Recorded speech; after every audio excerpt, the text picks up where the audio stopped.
what's going on with the economy now? Your dad's told me, and I've heard recently, which surprised me, that there are some problems with, we know in the whole country there's problems. How's it impacting you all?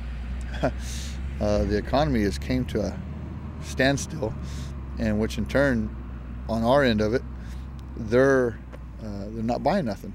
And a lot of our product, was going overseas.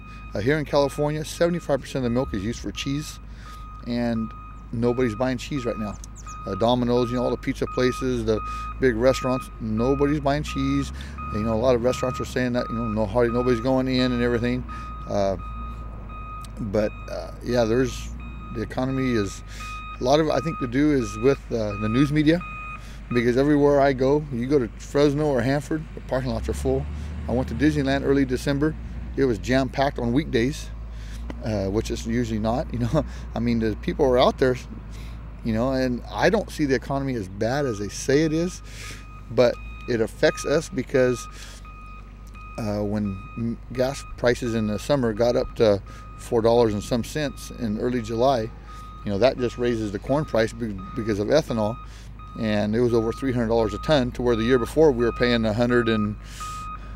were paying like 130. It almost tripled.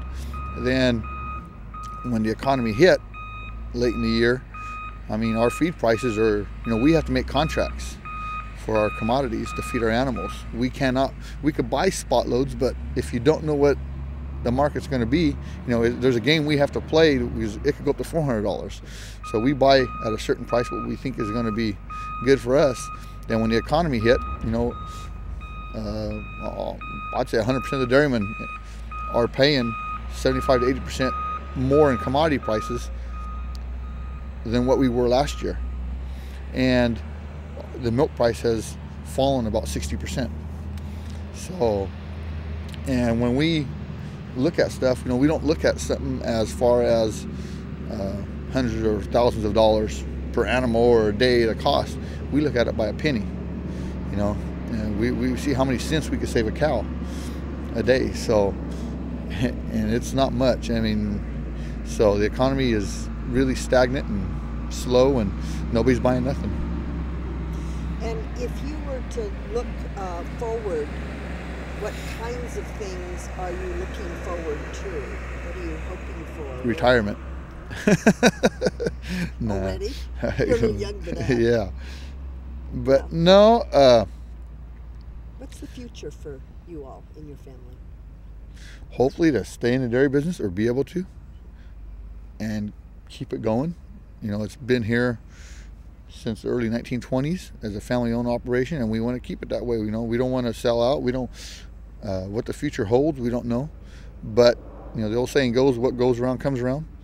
And we're hoping here in the next, as quick as it dropped in 3 months, as we've dropped $7 a hundredweight in 3 months, we're hoping it goes up $7, $8 in 3 months. We don't know.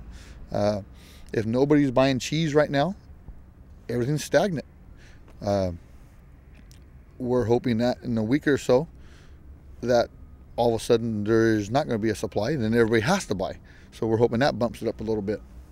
It all depends.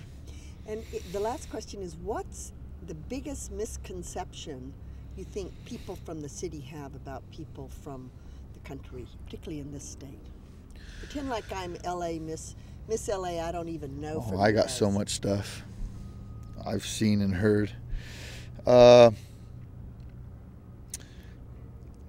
Chocolate milk does not come from black cows or brown cows. All milk is white.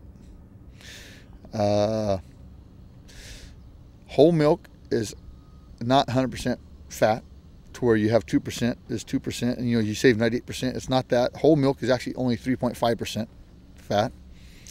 What else?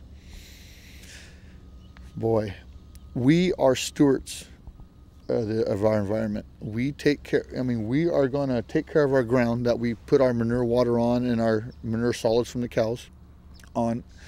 We have our ground tested, and everything. A lot of people think that we've contaminate everything.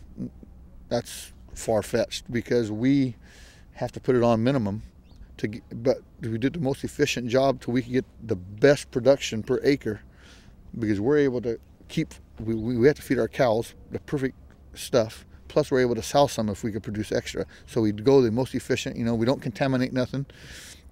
All the wells, you know, we test the wells twice a year. Everything is excellent. You know, there's nobody that does that, you know, because we got to take care of our property. We own it. You know, it's like somebody in the city owning a car. You ain't going to go beat it up and bang it up. You're going to take care of it the best you can. And we do that because we live on it. You know, I mean, we live here, so. Is that true of big corporations? Yes. Yeah, honestly, I believe so. There's a big corporation down in Corcoran, Boswell Farms. I mean, you got to be efficient nowadays. I mean, all the time, 100% of the time, the object of the game is to make money. And it sounds like, oh, that's selfish, but I mean, why are we here then, you know? I mean, if we're not here to make money and be able to pass it on by hiring other workers, and if we grow a little bit and, you know, and maybe they can go to Walmart and spend their money that we pay them, why are we here then, you know? So we got to take care of what we got, so.